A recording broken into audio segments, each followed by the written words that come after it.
WhatsApp guys, this is me Lovejeet Arora. स्वागत है आप सभी बच्चों का आज की इस क्लास के अंदर। तो हम लोग देखने वाले हैं पाइथन और एसक्यूएल के बीच कनेक्टिविटी। यूं तो ऊपर आपको आई बटन दिख रहा होगा, उसमें मैंने एक डेडिकेटेड वीडियो है जो डाला हुआ है 1 आवर के करीब का है, जिसमें आपको मैंने एसक्यूएल और पाइथन की कनेक्टिविटी E to Z बड़े आप कह लो कि इत्मीनान से बताइए, शांति से, कि मुझे नहीं पता क्लास कब भी खत्म हो जाए बट मेरे को शांति से बताना है। अभी शांति नहीं है, क्यों? क्योंकि 2-4 दिन बाद हमारा एग्जाम है और हो सकता है कुछ बच्चे इसको उस वक्त देख रहे हो जब 2 घंटों बाद एग्जाम हो, है ना।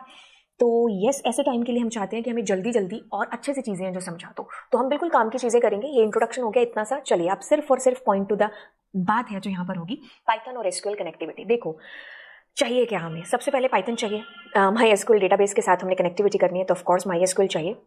अब यहाँ पर हमें चाहिए कनेक्टर। तो उस कनेक्टर के लिए हमें क्या करना पड़ेगा? CMD पे जाकर के ये कमांड को एग्जीक्यूट करना पड़ेगा, जिससे वो कनेक्टर है जो हमारा डाउनलोड हो जाएगा। इसके लिए इंटरनेट होना ज़्यादा ज़रूरी है, ज़्यादा नहीं, इंटरनेट ही होना ज़रूरी है। तो मैं इसको करती हूँ कॉपी एंड अब मैं CMD पर जाकर के इसको एग्जीक्यूट कर देती हूँ एज इट इज़। ठीक है, ओके। तो इसके लिए कनेक्टर इंटरनेट कनेक्शन है जो आपका होना चाहिए। कनेक्टर को मैंने डाउनलोड कर लिया, मेरे पास ऑलरेडी था, तो मुझे ऑलरेडी सेटिस्फाइड जो है बता दिया। अब पिप इंस्टॉल माई एसक्यूएल कनेक्टर पाइथन, हमने ये सारी चीज़ें लिखी। अब हमें क्या करना है, यहाँ पर स्टेप्स को बड़ा ही ध्यान रखना है। आपके पास कोई भी प्रोग्राम आ जाए, these are the basic steps जो आपके हर प्रोग्राम में जनरली लिखे जाएंगे। जैसे आपको सबसे पहले माई एसक्यूएल कनेक्टर लाइब्रेरी इंपोर्ट करनी है, ये आपको बिल्कुल ज़रूर करनी है। आपको कुछ नहीं आता, आपको इतना तो आता है ना, how to import the my SQL connector library, तो आप बिल्कुल उसको इंपोर्ट करेंगे। अब आपने एस्टैब्लिश करना है कनेक्शन माई एसक्यूएल के साथ में। उसके लिए आपको 4 चीज़ों की ज़रूरत होगी। होस्ट की ज़रूरत होगी आपको, पासवर्ड की ज़रूरत होगी आपको, है ना, आपको यूज़र नेम है जिसकी ज़रूरत होगी, जो कि रूट होता है आमतौर पर, और आपको यहाँ पर डेटाबेस की ज़रूरत है जो होगी। ठीक है, डेटाबेस अगर ना भी दिया हो तो भी कोई दिक्कत नहीं, आप अंदर जाके भी क्वेरीज के अंदर क्रिएट कर सकते हैं। बट सपोज अगर क्वेश्चन में दे रखा है तो you need this parameter as well. तो 4 इसके सेनापति हैं जो मैंने आपको बता दिए। चारों सेनापति में आपके पास होस्ट है, यूज़र है, पासवर्ड है और डेटाबेस है। कौन सा मैंडेटरी नहीं है? Database is not mandatory connection establish करने के लिए, काम करने के लिए यू नीड इट। कनेक्शन जैसे ही आपने चारों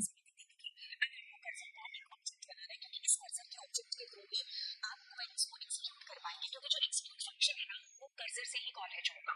ठीक है, और कर्सर कनेक्शन जब बनेगा तब एस्टैब्लिश होगा। तो ये एक चेन है। पहले आपको इंपोर्ट करना पड़ेगा माई एसक्यूएल कनेक्टर, फिर आपको कनेक्शन एस्टैब्लिश करना पड़ेगा।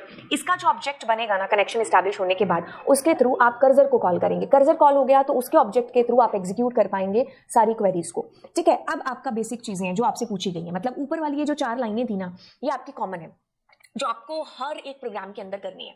फाइनली जाकर के हम अपने प्रोग्राम के अंदर कनेक्शन जो हमने बनाया उसको हम क्लोज कर देंगे, वो भी हम देखेंगे। तो हम सबसे पहले क्या लिखेंगे? import mysql.connector। इसको हमने छोटा नाम देना है तो एज ms दे सकते हो, इट्स योर चॉइस। इसके कोई नंबर मिलने वाले या कटने वाले नहीं है, अगर अनटिल अनलेस ये एग्जाम में नहीं दिया हुआ है तो। ठीक है, तो सबसे पहले हमने क्या किया? import mysql.connector। तो हम यही सेम चीज है जिसको हम लोग लिखेंगे। हम क्या करने वाले हैं? import mysql.connector। तो इसका हमने एक छोटा नाम दे दिया ms। अब मैं यहाँ कनेक्शन बना रही हूँ जिसमें मैं ms.connect लिखूंगी। चारों इसके सेनापति हैं जो आ जाएंगे। होस्ट में आप आमतौर पर लोकल होस्ट है जिसको देकर के चलते हैं। उसके बाद वी हैव यूजर में हम लोग रूट, ये आगे पीछे हो सकता है। ठीक है, कि पहले आप यूजर को रख के होस्ट को बाद में, दैट इज ओके, लेकिन यूजुअली जो हमारा सीक्वेंस रहता है वो यही रहता है। अब हम पासवर्ड है जो यहाँ पर देंगे। ठीक है, पासवर्ड जो आपके माई एसक्यूएल का है, ठीक है, वो आपको यहां पर देना है। अब आप यहां डेटाबेस कनेक्शन एस्टैब्लिश के लिए ना भी देंगे तो भी कोई दिक्कत नहीं है। तो व्हाट आई डिड, mysql.connector.connect, तो मैंने यहां पर इंपोर्ट कर लिया MySQL कनेक्टर। इसको मैंने निकनेम नहीं दिया, तो इस वजह से मेरे को ये पूरी लाइन दोबारा लिखनी पड़ी। तो अगर मैं इसको निकनेम दे देती हूँ तो मुझे यहाँ MS लिखने की ही जरूरत है। अगर मैंने यहाँ शाहरुख लिख दिया होता तो मैं यहाँ shahrukh.connect जो लिखती, तो मतलब it is just a name जो आप यहाँ पर दे रहे हो। ठीक है, तो ये आपका सिर्फ एक आइडेंटिफायर है जो आपको देना है। तो मैंने कनेक्शन एस्टैब्लिश कर दिया। अब मैं कैसे चेक कर सकती हूँ? इसके लिए मेरे पास में इफ कंडीशन के अंदर मैं connection dot is connected function execute करूंगी। अब मैंने यहाँ पर कोई भी मैसेज दे दिया, अगर कनेक्शन एस्टैब्लिश हो जाएगा तो आपके पास येस का मैसेज आ जाएगा। अगर नहीं हुआ होगा तो आप एल्स करके नो या कोई भी मैसेज है जो दे सकते थे। तो what we did till now, हमने ये चीज़ करी कि हम इंस्टॉल कर लेंगे पहले MySQL कनेक्टर को। ठीक है, उसके बाद में हम इंपोर्ट करेंगे mysql.connector को एंड देन हम लोग ये 4 सेनापति हैं जिनकी बात करेंगे। हमने होस्ट लोकल होस्ट दिया, यूजर रूट दे दिया, पासवर्ड दे दिया, और डेटाबेस कनेक्शन एस्टैब्लिश करने तक ये जरूरी नहीं है। जब हमें काम करना है तब हम इसको जरूर है जो लिखेंगे। अगर एग्जाम में दे रखा है तभी भी आपको इसको लिखना है। ठीक है, अब हम क्या करेंगे? कर्सर का एक ऑब्जेक्ट है जिसको बनाएंगे ताकि हम एग्जीक्यूट कर पाए किसको? अपनी क्वेरीज को। तो हम क्या करने वाले हैं यहाँ पर? ये इतनी चीजें अगर आपको इरिटेट कर रही है कि आप इज कनेक्टेड बार बार नहीं लिखना चाहते तो दैट इज ओके। अब मैं इसको एक बार ऐसे कर देती हूँ जिससे आपको दिखता रहे, और दिखता रहेगा तो लंबे टाइम तक याद रहेगा। तो मैं एक कर्सर का ऑब्जेक्ट है जिसको बना लेती हूँ, आप उसको नाम कुछ भी दे सकते हो, इट्स जस्ट एन आइडेंटिफायर। तो मेरे को क्या करना है, कनेक्शन डॉट कर्सर कॉल करना है। अब यहां से ये जो कर्सर है ना मेरा, इसके ऑब्जेक्ट से मैं एग्जीक्यूट कर सकती हूँ किसको, क्वेरी को। ठीक है, अब क्वेरी क्या है, ये वही क्वेरी है जो आज तक आपने एसक्यूएल के अंदर चलाई है। जैसे मान लीजिए मैं डेटाबेस क्रिएट करना चाहती हूँ, तो क्रिएट डेटाबेस मैंने लिख दिया लवजीत, और मैं 06 डाल देती हूँ। ठीक है, कुछ भी, मतलब आपकी मर्जी है, मैंने जानबूझ करके एक यूनिक सा नेम दे दिया। Let me execute it. तो कोई एरर आई नहीं आई क्योंकि connection was establish. Now let us open this my SQL का लाइन। तो पासवर्ड फिलअप करेंगे। अब मैं करती हूँ यहाँ पर शो डेटाबेसेस, तो उस लिस्ट में मेरे पास ये लवजीत 06 होना चाहिए है। अब मैं मान लीजिए 06 के बाद 07 एग्जीक्यूट कर दूं, तो यू गाइज विल फाइंड कि वी हैव 07 एज वेल। अगर हम इसको दोबारा एग्जीक्यूट करेंगे लाइक दिस। ठीक है, अब मैं अगर इसके अंदर कोई टेबल क्रिएट करना चाहती हूँ तो कुछ नहीं, आपको वैसी क्वेरी है जो लिखनी पड़ेगी जो आज तक हम लिखते आए थे, that was create table. Table का नाम लेट सपोज क्लास 12th, और मैंने यहाँ पर दिया roll number integer. You want to give here primary key, तो यू कैन गिव प्राइमरी की। मैंने कहा नेम वैर, स्पेलिंग्स आपकी बिल्कुल सही होनी चाहिए, वैर कैर, और मैंने इसमें इसका साइज दे दिया। Then let suppose I am giving marks integer, that's it. अब मैं इसी को एग्जीक्यूट करूंगी तो मेरे पास में यहाँ पर आया है क्या, नो डेटाबेस इज सेलेक्टेड। ठीक है, तो ये गलती करी है हमने ऊपर। अब हमें यहाँ पर डेटाबेस की नीड है जो पड़ेगी। ठीक है, जब तक डेटाबेस हम यहाँ पर नहीं लिखे, मुझे बताना पड़ेगा कि कौन से वाला डेटाबेस जिस पर मैं काम करना चाह रही हूँ। तो मैंने लवजीत 07 या 06 दे दिया, तो लेट इट एग्जीक्यूट। अब हमें कोई एरर नहीं आएगी। अब जैसे ही हम यहाँ पर करेंगे, जैसे हम करेंगे यूज लवजीत 07 और एग्जीक्यूट, अब मैं करूंगी यहाँ पर शो टेबल्स, तो आपके पास ये टेबल आ गई। अब मैंने कहा सेलेक्ट स्टार फ्रॉम टेबल का नाम, तो आपके पास टेबल में कुछ डेटा तो है नहीं, तो डेटा के लिए क्या करेंगे, वो जो सारी चीजें आपने वहां की थी इंसर्ट कमांड, तो वो सब आप लिख सकते हो यहाँ पर। इंसर्ट इनटू टेबल का नेम वाज क्लास 12th, क्या करना है, वैल्यूज को। अब वैल्यूज में मैंने कहा 101 और मैंने कहा 90, लेट इट एग्जीक्यूट। अब जैसे मैं इसको एग्जीक्यूट करूंगी एरर तो नहीं आएगी, लेकिन यहाँ डेटा भी नहीं आया होगा।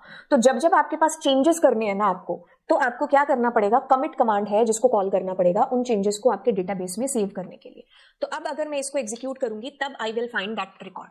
ठीक है, तो ये तो मैनुअली मैंने चाहा और मैंने इसको कर दिया, मतलब डाल दिया। अब आपकी आती है पैरामीटराइज्ड क्वेरी। उसके अंदर क्या है कि आप अपनी मर्जी से, जैसे अगर मैं यहाँ पर कहूँ कि रोल नंबर, यूजर आपको अपनी मर्जी से कहे कि ये रोल नंबर होना चाहिए, इसको एंटर करना है, तो मैं यहाँ पर कहूंगी इनपुट एंटर रोल नंबर। आप इसका एक फंक्शन भी बना सकते हो।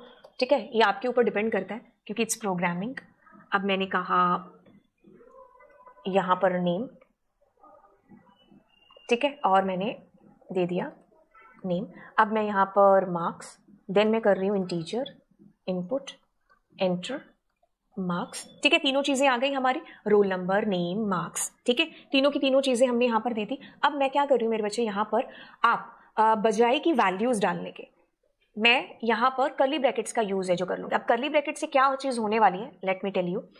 मैंने यहाँ पर कर्ली ब्रैकेट, और जैसे ही ये सब खत्म होता है तो आई वॉन्ट यहाँ पर फॉर्मेट फंक्शन एग्जीक्यूट हो, जिसमें पहला it should be roll number, दूसरा शुड बी नेम, तीसरा शुड बी मार्क्स। तो अब एक बार इसको एग्जीक्यूट करते हैं और फिर आपको दोबारा से चीजें बताते हैं। जैसे मैंने कहा 102, मैंने कहा कोमल मार्क्स। यस, आप अगर इसको अब देखने वाले हो तो यू हैव कोमल मार्क्स। अब इसी चीज को सेम आप लूप में भी डाल सकते हो, जितनी बार आपको डेटा को इनपुट कराना है, ठीक है, उतनी बार आप ये चीज कर सकते हो। कि जैसे अगर मैं यहाँ पर वाइल ट्रू कर दूं, है ना, और मैं कहूं यहाँ पर कितनी बार, मतलब आप चाहे इकट्ठा करके डेटा डाल दो चाहे कैसे भी। अब मैं यहाँ पर चॉइस ले लेती हूँ यूजर से, तो मैं कहूंगी इनपुट एंटर वाई और वाई फॉर मोर डेटा। ठीक है, और मैंने कहा कि अगर CH नॉट इन वाई और वाई है तो आप क्या कर दो, ब्रेक कर दो। ठीक है, लेट इट एग्जीक्यूट। तो अब मैंने जैसे कहा 103 और मैंने कहा कोमल एंड मार्क्स। अब आपने दोबारा डालना है, यस, मैंने कहा 104 और नेम मैंने डाल दिया, मार्क्स डाल दिए, यस, मैंने कहा 105 कोई भी नाम डाल दिया आपने 89 एंड नाउ नो, तो लेट इट एग्जीक्यूट इट। तो इस तरीके से आपके पास पैरामीटराइज्ड क्वेरी की वजह से रन टाइम में एंट्रीज हो गई। ठीक है, अब देखो ये क्या चीज़ है, जैसे अगर मैंने यहाँ पर कहा नेम, रन टाइम में मुझे चाहिए डेटा एंटर करना है ना, तो मैंने यहाँ पर कहा, मैं आपको समझा रही हूँ कि फॉर्मेट का मतलब क्या है, एंटर नेम, और अब मैं क्या करती हूँ प्रिंट, मैंने कहा my name is curly bracket dot format और मैंने कहा नेम। तो अब आप एक चीज़ पाओगे कि जो भी नाम आपने यहाँ रन टाइम पर दिया ना, तो वो नाम आपका इस तरीके से रन टाइम पर एग्जीक्यूट होकर के आ रहा होगा। ठीक है, तो मतलब मैंने यही चीज़ यहाँ पर की है पैरामीटराइज्ड क्वेरी के अंदर। तो आप इस चीज़ को समझो क्या चीज़ हुई यहाँ पर। मैंने इसको डाउन कर दिया ताकि आपको चीज़ समझ में आ जाए। देखो सबसे पहले तो क्या होगा, आप रोल नंबर, नेम और मार्क्स एंटर करेंगे यूजर से। अब आपने वही क्वेरी लिखनी है जो आपको एसक्यूएल में पता थी। यहाँ पर आपके पास इंटीजर वैल्यू आएगी, ये क्या है, ये आपके पास स्ट्रिंग का डेटा आएगा। ठीक है, तो जहां भी आप सिंगल कोट्स वहां लगाते हैं, डबल कोट्स लगाते हैं एसक्यूएल के अंदर, वो सेम आप यहां करोगे। बाहर ट्रिपल कोट था इसलिए अंदर मैंने सिंगल कोट लगाया। फिर यहाँ इंटीजर का डेटा आना या फ्लोट का, तो मैंने ऐसे। तो अब ये पहले वाला is going to be replace by this data, ये वाला इससे रिप्लेस होगा, ये वाला इससे रिप्लेस होगा। तो ये तीनों बारी बारी इसी से रिप्लेस है जो हो जाएंगे। ओके, अब हम इसको करते हैं, ये चीज समझ में आ गई। तो यस, ऐसे भी हम हैं जो पैरामीटराइज्ड क्वेरीज के थ्रू भी लूप चला करके वैल्यूज को बार बार एंटर करा सकते हैं। तो अभी हमने डेटा तो एंटर कर लिया, अब कुछ और कर लेते हैं, जैसे कि व्हाट आई वांट। मैं इसको हटा देती हूँ, ये सारी चीजें लूप वूप सब कुछ इस क्वेरी की जगह पर एक बार इसको भी हटा देते हैं। इस क्वेरी की जगह पर इसको भी हटा ही देते हैं, कोई इससे अभी कोई काम तो है नहीं। अब मुझे चाहिए यहाँ पर सेलेक्ट कमांड का मैं यूज करती हूँ। तो मैंने कहा select star from class 12th, तो मैंने सिर्फ इतना सा यूज किया और मैंने क्वेरी को चला दिया। इसमें कमिट नहीं लगेगा क्योंकि आप कोई चेंज थोड़ी कर रहे हो अपने डेटाबेस के अंदर। ठीक है, तो मैंने इतना किया, मेरे को अभी कुछ दिखाई नहीं दिया। तो आप यहाँ पर क्या यूज कर सकते हो, जैसे मैंने कहा रिजल्ट मुझे देखना है। ठीक है, तो आपके पास में आपने यहाँ cursor object dot fetch all को कॉल कर लिया। फैच ऑल क्या है कि फैच करके ला रहा है आपके डेटा को। जैसे मैंने कहा 4i in रिजल्ट और मैं कर रही हूँ प्रिंट आई, तो आप एक चीज पाओगे कि आपका रिजल्ट इस तरीके से आपके पास में फैच होकर के आ रहा है। ठीक है, ये बताती हूँ क्या, ये फैच ऑल फंक्शन है जो कि आपकी टेबल की सारी रोज को लिस्ट ऑफ ट्यूपल में लेके आ रहा है। ठीक है, तो एक्चुअल में अगर आप इस रिजल्ट को प्रिंट कराओगे, मैं अगर यहाँ पर आपको रिजल्ट प्रिंट कराऊं, तो ये लिस्ट ऑफ ट्यूपल में डेटा आपको डिस्प्ले कराएगा। तो अब ये लूप की सहायता से आप एक एक रो को ऐसे फैच करा रहे हो। ठीक है, अब मेरे को चाहिए कि वो बच्चों के नंबर बता दो जिनके 50 से ज्यादा नंबर आए। तो आप क्या करते थे, आप यहाँ वेयर क्लॉज लगाते थे ना, वेयर मार्क्स ग्रेटर देन 50। तो we can do like this. तो आपके पास देखो वही बच्चों का डेटा डिस्प्ले हुआ जिनके 50 से ज्यादा नंबर थे। ठीक है, अब यही चीज आप पैरामीटराइज्ड क्वेरी के भी थ्रू कर सकते हो। तो मैंने कहा डॉट फॉर्मेट और मैंने कहा मार्क्स। अब मैंने यूजर से यहाँ मार्क्स पूछ लिया, तो मैंने कहा इनपुट एंटर मार्क्स। अब पता है आपको कि that is what an integer, तो आप उसको इंटीजर में दो। तो अब मैं एग्जीक्यूट करूंगी, तो मैंने कहा 10 से ऊपर वाले बच्चों के नंबर तो आ गए। अब मैंने कहा उन बच्चों के नंबर जिनके 20 से ज्यादा हैं, तो like this it's going to be display. तो आप ऐसे करके भी ये जो चीजें कर सकते हो। अब फॉर्मेट मार्क्स ये इससे रिप्लेस हो जाएगा। ठीक है, तो ये चीज आपके पास हुई। ऐसे ही आप अपडेट भी कर सकते हो कि जैसे मैंने कहा कि अपडेट कमांड, अपडेट टेबल का नाम क्लास 12 सेट और मैंने कहा नेम इज इक्वल्स टू और मैंने कहा Raja, where marks is equals to लिख देते हैं 90। ठीक है, या फिर 90 की बजाय हम पैरामीटराइज्ड क्वेरी को ही ले लेते हैं। तो मैंने कहा मार्क्स 90। ठीक है, तो आपके पास यहाँ कुछ डिस्प्ले हुआ नहीं ऑफ कोर्स, क्योंकि आप पहली चीज कुछ डिस्प्ले विस्प्ले नहीं करा रहे थे। तो मेरे को इसके लिए इसको हटाना भी चाहिए था, इवन ऑल्दो मेरे को ये पूरा ही हटाना चाहिए था। अब देखो मैं इसको एग्जीक्यूट करूंगी ना, तो भी आप एक चीज पाओगे कि मैंने कहा 90, तो भी उस बंदे का, बच्चे का जो रिजल्ट है ना, मार्क्स जो भी है वो नहीं हुए होंगे, राजा या जो भी मैंने कहा था नाम। द रीजन आप फिर से भूल गए, that is what we need to use commit command here. ठीक है, तो कमिट कमांड सेव करेगी जो भी चेंजेस आपने किए। तो लाइक दिस, अब आपका ये जो नाम है this is going to be tiger से राजा हो गया। ठीक है, अब जैसे मुझे मान लीजिए डिलीट करना है, तो what I will be doing, तो मैं यहां पर करूंगी वही चीज जो हमने बहुत पहले की थी एसक्यूएल के अंदर, delete from class 12 where marks ये।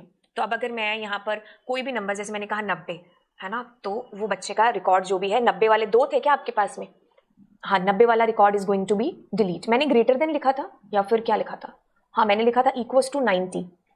तो आपके पास हाँ 90 वाले 2 थे ना, एक ये भी तो था राजा, दैट इज ऑल्सो डिलीटेड।